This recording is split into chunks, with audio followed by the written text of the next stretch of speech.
예수님의 비유 시리즈 세 번째 겨자씨 비유입니다. 마태복음 13장 31절로 32절, 31절, 32절이 있습니다. 지난주에 비유의 말씀을 했었죠. 지난주에 비유의 말씀을 했는데 그 말씀 사이에 있는 말씀입니다. 예수님이 갑자기 좋은 씨와 가라지가 뿌려진 밭을 얘기하고 설명해 주시고 난 다음에 그것을 해석해 주기 직전에 다른 비유의 말씀을 해 주셨어요. 그 다른 비유의 내용 중에서 하나가 바로 오늘 겨자씨의 비유입니다. 딱 두 절입니다. 두 계절의 말씀인데요. 한번 잘하는 말씀의 내용이니까요. 먼저 읽어볼까요? 자, 24절, 25절입니다. 우리 다 같이 한 목소리로 읽어보겠습니다. 시작. 또 비유를 들어 이르시되 천국은 마치 사람이 자기 밭에 갖다 심은 겨자씨 한 알 같으니 이는 모든 씨보다 작은 것이로되 자란 후에는 풀보다 커서 나무가 되매 공중에 새들이 와서 그 가지에 깃들이느니라. 아멘. 자, 이 두 절의 말씀이 또 다른 비유의 내용입니다. 겨자씨의 비유 중에서 가장 인상 깊은 비유가 오늘 본문의 내용이죠. 예, 겨자씨를 뿌렸더니 그 겨자씨가 큰 나무가 되어서 공중에 새들이 와서 깃들이게 되었다. 이게 바로 하나님의 나라다라고 알고 있는 것이 우리 이 비유입니다. 자, 이 비유에 대해서 우리 같이 한번 생각해 보기를 원합니다. 우리가 잘 알고 있는 비유의 내용이니까요. 오늘 말씀도 두 절밖에 안 되고 아주 짧습니다. 짧게 끝날 수도 있는데 한번 보겠습니다. 자, 겨자씨를 아십니까? 겨자씨입니다. 겨자씨. 여기 보니까요. 20mm 여기부터 여기까지가 20mm네요. 20mm. 20mm 중에서 이 겨자씨 한 알 한 알 있는데 보니까 뭐 1mm, 1.2mm 뭐 그렇고 요 조그만한 거는요. 0.6에서 0.8 정도 된대요. 0.8mm 정도. 그러니까 20mm 안에 이 20개, 25개까지도 들어갈 수 있는 그런 작은 씨앗입니다. 씨앗 중에 가장 작은 씨앗이라고 하는데 솔직히 제가 보기엔 사진을 크게 확대해서 그런지 굉장히 크게 보여요. 좁쌀만하게 보이는데 좁쌀의 반쪽이나 될까요? 예, 그 정도 되는 것이 겨자씨 아닙니까? 혹시 겨자씨 보신 적 있으십니까? 예, 겨자씨 보면요, 이게 옆에서 어디 있어 하면서 말로 하다가 그 말 입김에 다 날아가가지고 뭐 잃어버리는 경우가 많이 있는 것이 바로 이 겨자씨입니다. 그 정도로 작아요. 그래서 스카치 테이프로 딱 붙여서 하얀 종이에다가 붙여놓고 이게 거의 겨자씨입니다라고 보여주기도 하였는데 어쨌든 이렇게 작은 겨자씨입니다. 이 작은 겨자씨에 대해서 우리는 잘 알고 있죠. 어떻게요? 겨자씨는 양념이나 약재로 쓰고요. 또 기름을 짜기도 한다고 합니다. 약 1mm 정도 크기의 씨앗입니다. 이거보다 더 작기도 해요. 자, 이런 씨앗이 심기어져서 자라니까 어떻게 됐다고요? 굉장히 크게 되었다라는 거죠. 자, 우리가 알고 있는 이 비유, 겨자씨의 비유는 대충 이런 내용입니다. 자, 우리가 알고 있는 내용이 어떻습니까? 자, 우리가 알고 있는 선지식이라고 하죠. 선지식은 이거예요. 자, 첫 번째, 작게 시작하지만 크게 이루어지는 하나님의 나라. 그래서 하나님의 나라는 보잘것없지만 그 끝은 창대하게 되어서 어마어마한 놀라운 역사와 놀라운 성장의 일들을 우리에게 보여줄 것이다 라고 얘기하는 것이 이 겨자씨의 비유입니다. 그죠? 처음 내 시작은 미약하였으나 내 나중은 창대하리라 라는 이 말씀처럼 이 작게 시작하지만 크게 이루어진 하나님의 나라, 그걸 상징할 때 겨자씨를 이야기하긴 합니다. 근데 두 번째요. 하나님의 나라는 인간의 눈에 보이는 규모나 힘이 아니라 하나님의 생명력으로 자라고 있다라고 말씀하고 있어요. 왜 이 말씀을 하냐면은 이 보니까요. 그 겨자씨가 땅에다 심기니까 그가 어떻게 해요? 스스로 자랐잖아요. 자라서 다른 풀보다 커서 이 나무처럼 되어서 새들이 와서 깃들일 정도로 큰 나무가 되었더라. 그러면서 지가 알아서 자라는 거예요. 자생력이죠, 자생력. 이 자생력을 상징할 때에 겨자씨의 비유를 이야기합니다. 그래서 하나님의 나라는요, 말씀 가운데 임하는데 이 말씀 가운데 딱 떨어지면은 그 말씀이 스스로 자라서 풍성하고 거룩하고 어미로 놀라운 큰 어마어마한 나라가 될 것이다. 이게 바로 하나님의 나라다라고 비유를 그렇게 의미하고 있다고 우리는 알고 있습니다. 또 세 번째로 나중에 어떻게 됩니까? 이 나무가 겨자씨에서 싹이 나고 자라서 나무가 어떻게 해요? 가지가 펴지고 그래서 그 가지에 새들이 와서 깃들였다 라고 합니다. 그래서 많은 이들이 쉼과 안식을 얻게 되어지는 공동체가 바로 하나님의 나라, 이 겨자씨의 비유 속에 들어있는 의미다. 그래서 이 겨자씨의 의미는요, 이타적이고 남을 위해서 쉼을 제공해주는 그러한 것, 그게 바로 하나님의 나라다 라는 거 알 수 있습니다. 자, 우리가 알고 있는 이 비유입니다. 그죠? 근데 이 세 가지의 내용들을 우리가 잘 알고 있지만, 이 세 가지의 내용들은요, 자기 믿음으로부터 큰 복을 얻는 상징적 비유가 바로 이 겨자씨의 비유예요. 예전에 우리 부흥 강사 목사님들이 와가지고 막 설교를 합니다. 그래가지고 이 말씀을 막 설교하고, 그리고 많은 목회자나 목사님들의 설교를 통하여서 우리가 겨자씨의 비유에 대해서 많이 알고 있는 것이 뭡니까? 내 작은 믿음이 있다면, 그 믿음으로 기도한다면은, 겨자씨만한 믿음으로 있다면은 이 산을 들어 저기로 옮기라 하면 그렇게 될 것이다. 그러므로 작은 믿음이지만 기도하면 하나님께서 크게 역사하실 것이다. 하나님 앞에 기도해라. 하나님이 응답해 주신다. 너는 작은 힘을 가지고 있지만 하나님은 능력의 하나님이시므로 그렇게 할 수 있다. 라고 우리는 가르침을 받았고요. 그렇게 이해하는 것이 바로 이 겨자씨의 비유의 의미였던 것 같아요. 그런데 이 비유를 이렇게 말씀하고 이러한 의미로 국한 지어지면요, 큰 문제가 생길 수도 있습니다. 왜냐면요. 왜냐면 자칫 잘못하면은 우리 기독교가 마치 기복신앙이나, 그리고 노력을 안 하고도 큰 덕을 받을 수 있는, 복을 받을 수 있는 그러한 삶으로 잘못 인식되어질 수 있다는 거예요. 다시 한번 얘기하면요, 우리의 믿음은 절대로 그렇지 않습니다. 우리의 믿음은요, 하나님의 전적인 은혜로 그렇게 될 수 있지요. 그렇지만 그 은혜 안에서 우리가 마땅히 해야 될 것은, 당연히 해야 될 책임이 있는 삶을 살아야 되는 것이 그리스도인들이에요. 무작정 하나님께서 축복해 주시고 덮어주시고 은혜 주시고 그런 하나님 아니세요? 하나님은 이성적인 분이세요. 그래서 그가 왜 복을 받아야 되는지에 대해서 명확한 근거와 이유가 있을 때 하나님이 은혜 주시고 복을 주시는 거예요. 물론 여기서 말하는 복은요, 우리가 생각하고 사람들이 생각하는 복을 얘기합니다.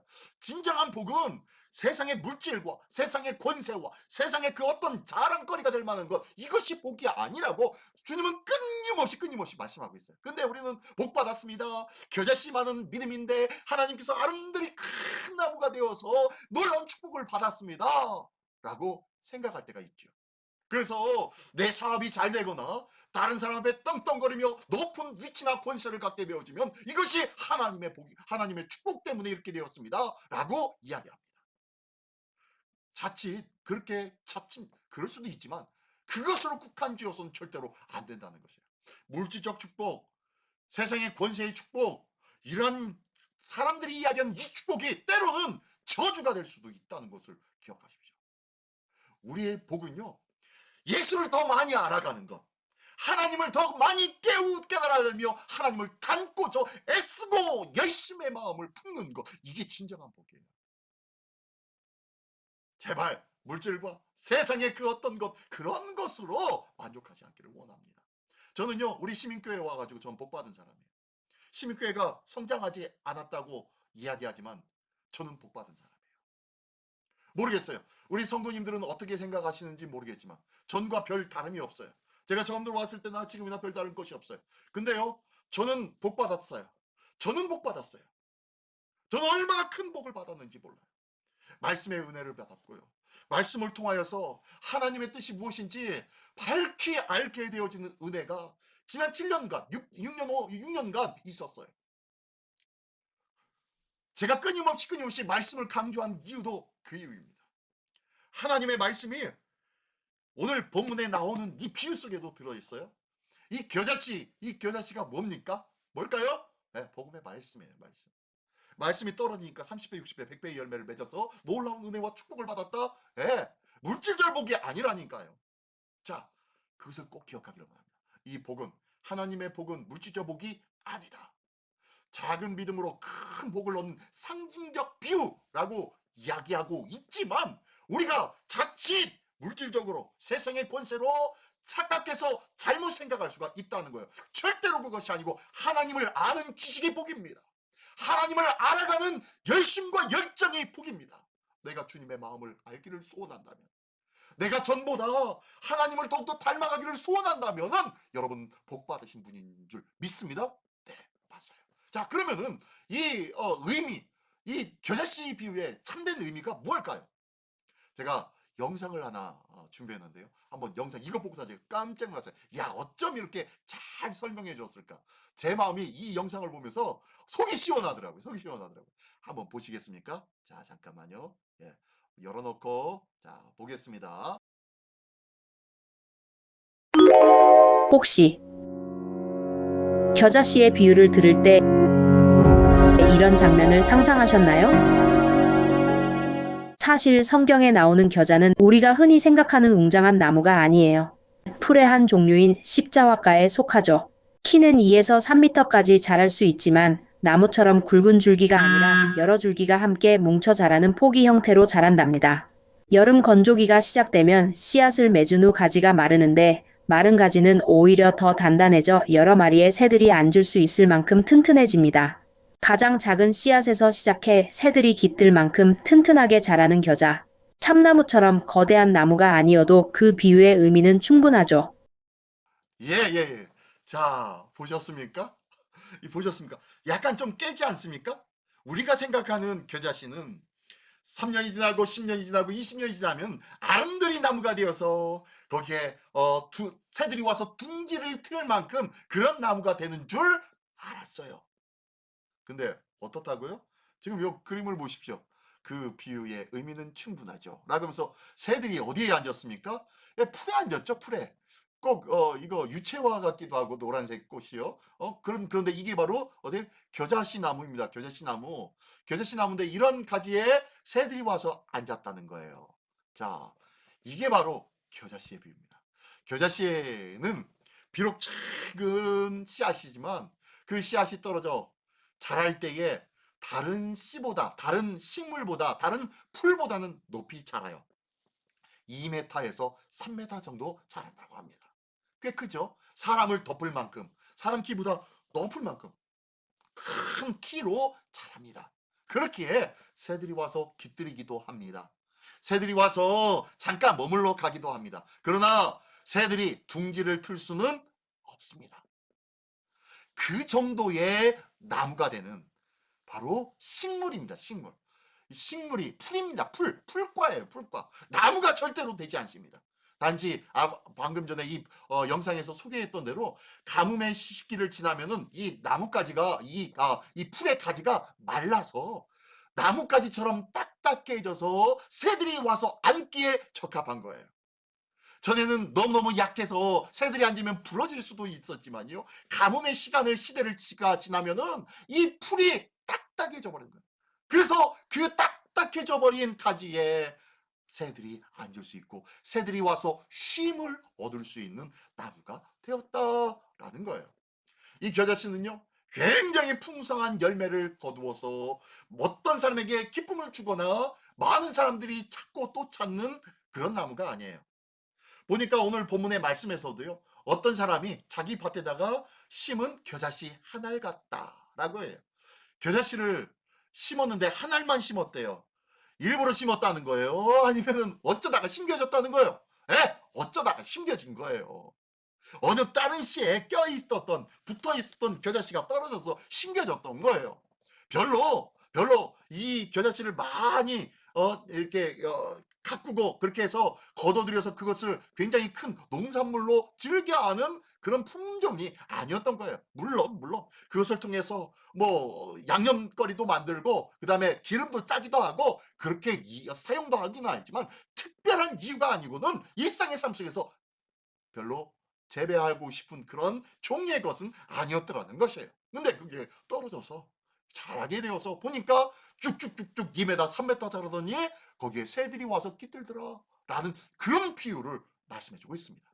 당시 농사를 많이 짓고 있었던 예수님 시대의 사람들은요, 이 이야기를 들으면서 그 겨자씨, 그 겨자나무, 그래, 키가 쭉쭉 자라서 2m 3m 되니까 새들이 와서 가끔가다 쉬었다 가기도 하지 라고 다 알고 있는 내용을 예수님이 비유로 이야기하면서 말씀하면서 이것이 뭐라고요? 하나님의 나라다 라고 말씀합니다.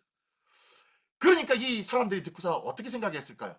이 겨자씨와 겨자나무는 대단한 나무가 아니었어요. 그런데 이건 알고 있어요. 얘가 심겨져서 자라면은 어느 정도 크기까지 자란다는 것과 그리고 그것에 새들이 앉아서 잠깐 쉬었다가 갈 수 있는 그런 나무처럼 된다는 것. 이건 알고 있었어요. 하나님의 나라가 그렇다는 거예요. 비록 그러면서 자기 자신을 이렇게 돌아봅니다. 나는 이 이스라엘 땅에서 농사나 지으면서 별 볼품 없이 서민으로 지내고 그냥 이렇게 살다가 이렇게 끝나나 보다 라는 생각과 마음으로 지내고 있었는데 예수님이 지금 이 마음을 터치해 주시는 거예요. 상한 마음, 나 별것 아닌 마음, 초라한 것 같은 내 마음을 주님께서 어루만져 주십니다. 어떻게 해요? 너도 비록 이 겨자씨와 같고 겨자씨 나무와 같이 별로 그렇게 큰 쓰임받지 않는 것 같지만 그래도 그 뜨거운 태양빛을 날아가던 새들이 와서 잠시 잠깐 쉴 수 있는 가지를 내어줄 수 있는 존재잖아. 네 자신만을 위해서 살아가는 자가 아니라 아무것도 아니고 나와 특별한 관계가 없지만 그들에게 좋은 쉼의 터를 제공해 줄 수 있는 그러한 여유가 있는 사람이잖아.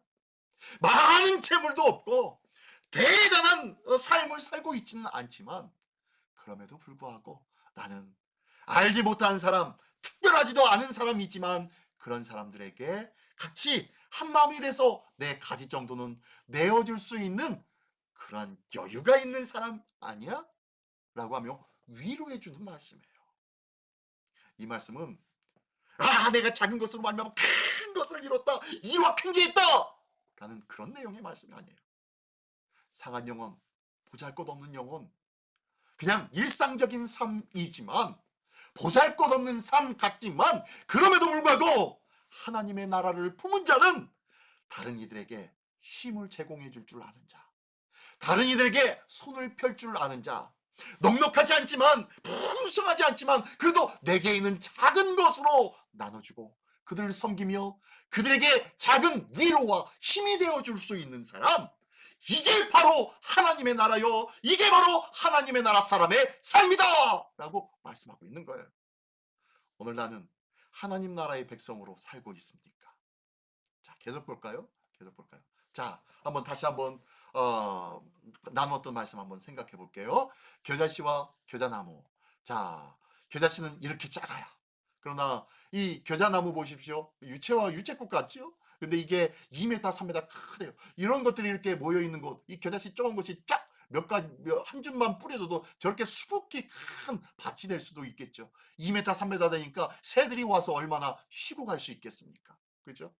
자, 어떻게 보면요, 겨자씨 한 알이지만 그 한 알이 떨어져서 저렇게 많은 밭을 이뤘을까요? 아니에요. 그렇죠? 겨자씨를 한 알들이 모여서 겨자씨 나무에 밭을 이룬 것 같아요. 마치 무엇을 보는 것 같냐면은 교회를 보는 것 같죠. 저게 교회 아니겠습니까? 힘이 없고 별 볼 일 없어요. 한낱 채소와 같은 나무가 바로 겨자씨 나무입니다. 큰 열매, 대단한 열매 없는 것 같아요. 그 씨앗도 너무너무 자라서 입김으로만 풀어도 날아갈 것 같은 그러한 보잘것없는 것 같아요. 그러나 그곳에 쉼이 있어요. 새들이 와서 그곳에 깃들여 머물러 있으면요, 큰 솔개나 매나 독수리로부터 피할 수 있는 곳이 저 겨자나무 밭이에요. 교회가 바로 저런 곳입니다. 교회 안에는 겨자씨 한 알과 같은 성도들이 모여 있는 곳이에요. 우리 교회는 쉼이 있는 곳입니까? 잠깐 지나가던 사람이 우리 교회에 들어와서 앉아 있다가 예배를 잠깐 드리고 갈 때에 참된 쉼을 얻고 갑니까? 아니면 경계하는 눈빛으로 두리번 하다가 끝나자마자 도망갑니까? 우리 시민교회는 겨자씨와 같은 저 나무밭과 같이 진정한 쉼과 안식이 있는 교회가 되기를 원합니다. 자, 볼까요? 24절의 말씀에 보니까 이는 모든 씨보다 작은 것이로되, 자, 별 볼 일 없어요. 우리의 인생이 그렇지 않아요? 우리의 인생 특별히 별 볼 일 없는 것 같아요. 그런데 자란 후에 어떻게 해요? 자란 후에 풀보다 커서, 예, 자라고 나니까 그 끝에 보니까 풀보다 커요. 그래서 나무처럼 되었네요. 한 그루의 풀포기 하나가 나무처럼 자라게 된 거예요. 그리고 그곳에 공중의 새들이 와서 깃들이더라. 가지에 깃들이더라. 쉼을 얻는 거예요. 이게 바로 겨자씨입니다. 오늘 나는 겨자씨, 겨자나무입니까? 자, 겨자나무에 대한 바른 지식. 자, 우리 생각을 다시 한번 조금 바꿔볼까요? 자, 겨자나무는 아름드리 나무가 아니라 2, 3m 정도의 자라는 식물이다. 예, 식물입니다. 식물. 자, 그리고 두 번째로는요. 그 정도의 크기로 자라기 위해서는 뭐가 필요해요? 시간이 필요한 거예요. 별 볼 일 없는 입김에도 휙 날아가 버릴 수 있는 겨자씨지만 그것이 잘 심겨져서 잘 자라게 될 때에 그 자라는 동안 별 볼 일 없어요. 아무런 의미도 없는 것 같아요. 그러나 그 끝은 어땠어요? 예, 새들이 와서 깃들일 만한 그런 나무와 같은 채소가 되었다는 거예요. 시간이 필요합니다. 우리에게는 믿음과 성장의 시간들이 필요해요. 이 땅에서 삶을 살아갈 때 우리는요, 말씀을 늘 묵상하며 말씀을 살아갈 때 나약하고 유약하고 별 볼 일 아닌 것 같은 그런 삶을 살아가는 것 같아요. 근데요, 나도 알게 모르게 잘하고 있다는 것을 기억하십시오. 그리고 그 시간이 지나고 나면은 누군가에게 가지를 내어주며 쉼을 전해줄 수 있는 그런 나무가 될 수 있다는 것을 기억하십시오. 이를 위해서 뭐가 필요해요? 시간이 필요해요. 조급해하지 마십시오. 하나님은 반드시 우리를 자라게 하시고 지금도 자라게 만들고 있다는 것 기억하십시오. 세 번째, 다 자란 후에 둥지를 만들 정도는 못 되었지만 단지 몇 마리의 새들이 잠깐 쉴 정도의 가지들을 내놓을 정도의 식물이 되었다는 거예요. 풍성한 것으로, 대단한 것으로 내어놓지는 못하지만요, 그럼에도 불구하고 우리는요, 작은 삶으로 내 개인적으로 작은 믿음의 가지, 은혜의 가지, 사랑의 가지는 펼쳐줄 수는 있다는 거예요. 내가 사랑의 가지를 펼칠 때 그들이 작은 이 펼쳐진 가지를 통하여서 쉼을 얻게 되어지고 그 가지를 통하여서 그들이 정말로 기쁨의 삶을 누릴 수 있고 새로운 세상과 다른 그 어떤 것을 우리를 통해서 발견하게 될 수 있다는 것을 기억하십시오. 오늘도 나는 겨자나무와 같은, 겨자씨가 자라 겨자나무와 같은 그러한 삶을 살고 있습니까? 자, 맺는 말 있습니다. 겨자씨 비유의 바른 의미를 다시 한번 생각해 보기로 원합니다. 첫 번째, 하나님의 나라는 보잘것없이 시작합니다. 예? 겨자씨처럼 보잘것없어요. 날마다 말씀은, 이게 말씀이 뭐 이거 읽는다고 뭐가 달라지겠어요? 근데요, 달라져요. 반드시 달라집니다. 아이고, 10년 동안 20년 동안 성경을 지금 20독 30독을 했는데도 불구하고 달라지는 것이 없어요. 아니요. 하나님 분명히 달라지게 만들고 계시고 지금도 달라지고 있으며 지금도 우리는 믿음이 자라고 있다는 것 꼭 기억하십시오. 보잘것없는 그때의 모습, 어린아이의 모습, 그 모습 그대로인 것 같지만요, 하나님은 분명히 우리를 바꿔주시고 있습니다. 새롭게 해주고 계시다는 것 믿으시기 바랍니다. 두 번째로는요, 하나님의 나라는 성장의 시간이 필요합니다. 네. 성장의 시간이 필요해요. 자꾸 조급하게 여기지 마십시오. 세상에 지금 우리 교회가 이렇게 내었는데 지금 몇 년이 지났는데 이 모습 그대로지 않습니까? 걱정하지 마십시오. 조급해하지 마십시오. 하나님은 기다리는 자에게 더 큰 은혜로 채워주십니다. 반드시 기다림의 시간들이 결코 헛되지 아니하도록 하나님께서는 채워주십니다. 자, 세 번째, 무가치한 듯한 씨앗이 수많은 새들에게 쉼을 주었습니다. 예, 별 볼 일 없었던 것 같았던 그 겨자씨가 자라 보니까요, 수많은 새들에게 쉼의 장소가 되었네요. 안식의 장소가 되었네요. 예, 그런 장소 바로 내가 될 수 있다는 거예요. 나 가진 것 없는데요. 나 좋은 아파트 못 살고, 나 크고 멋진 차를 몰고 다니고 있지도 않고, 세상 앞에서 보잘것없고 떵떵거리지도 못해요. 하지만 우리에게는요, 하나님의 은혜를 주셨어요. 어떤 은혜? 사랑의 은혜요. 주님께서 내게 베푸신 그 사랑의 마음, 사랑의 일들, 그것들을 내가 받은 만큼 그들에게 하나씩 흘려보내는 것, 이 작은 사랑의 흘려보냄을 통하여서 하나님은요, 많은 지나가는 새들, 아무런 의미 없이 나를 거쳐가는 자들에게 뜨겁고 강렬한 사랑의 메시지를 전해줄 수 있다는 것을 기억하십시오. 이게 바로 겨자씨 비유 속에 들어있는 큰 의미예요. 자, 네 번째로는요. 주님은 우리에게 어마어마한 결과를 바라고 계시지 않습니다. 다만 내 삶의 자리에서 작은 가지 하나를 착착 내밀 수 있는 그런 신앙의 여유가 있기를, 사랑의 여유가 있기를 기대하고 계시는 거예요. 나는 오늘 사랑의 가지를 얼마만큼 내밀 수 있습니까? 한번 마지막 글 한번 읽어볼까요? 삶의 시작. 삶의 주변에 쉼을 나누기 위해 나는 나의 어떤 가지를 뻗칠 수 있습니까? 예, 나는 어떤 삶의 가지를 뻗치면서 그들에게 작은 사랑의 영향력을 행사할 수 있습니까?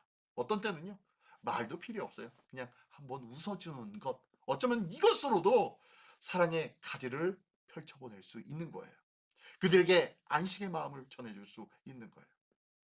어떤 때는요, 실수해서 어쩔 줄 몰라하는 사람들에게 괜찮아요, 저도 실수 자주 합니다 라는 이 아무것도 아닌 이 말 한마디가 그들에게는요 큰 위로가 될 수 있고요. 저 사람은 뭔데 저렇게 나를 이해하든 말을 하지? 라고 하며 주님께서 우리에게 베푼 그 사랑에 대해서 그들이 한 번쯤 생각할 수 있게 만들어줄 수 있는 거예요. 예수님은요 이 겨자씨 비유를 통하여서 우리에게 큰 것을 원하고 바라지고 있는 것이 아니라, 내가 너에게 베푼 그 사랑의 삶을 오늘도 한번 살아가 보겠니?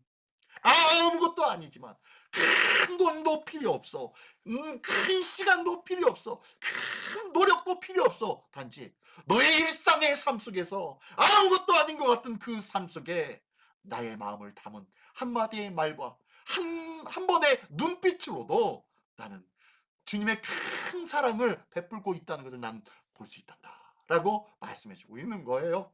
오늘도 이 겨자씨의 비유를 통하여서 오늘도 내 주변에 나의 간절한 믿음의 모습을 어떤 모습으로 그 가지를 펼쳐보낼 수 있을까 돌아보며 정말로 많은 자들이 나를 통하여 쉼을 얻게 되어지는 천국의 삶을 살아가는 하나님의 백성 되시기를 예수님의 이름으로 축원합니다. 기도하겠습니다. 전능하신 주님 감사합니다. 별 볼 일 아닌 저에게 하나님은 이 겨자씨 비유를 통하여서 뜻밖의 놀라운 위로의 말씀으로 채워주고 계심을 믿게 하여 주시옵소서.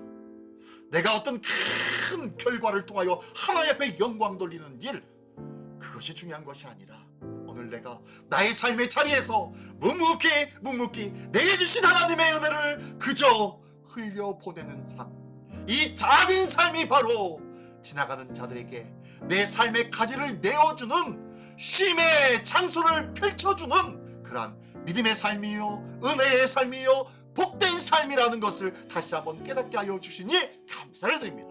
오늘도 이 귀한 겨자씨의 은혜가 우리 모두에게 있게 하여 주셔서 내 삶이 달라지며 내 삶의 영역 속에 그래서 예수의 풍성한 사랑으로 차고 넘침으로 말미암아 많은 영혼들이 쉬고 가는, 많은 영혼들이 찾고 또 찾는 믿음의 삶을 누리는 하나님의 백성으로 우리 모두를 삼아 주시옵소서.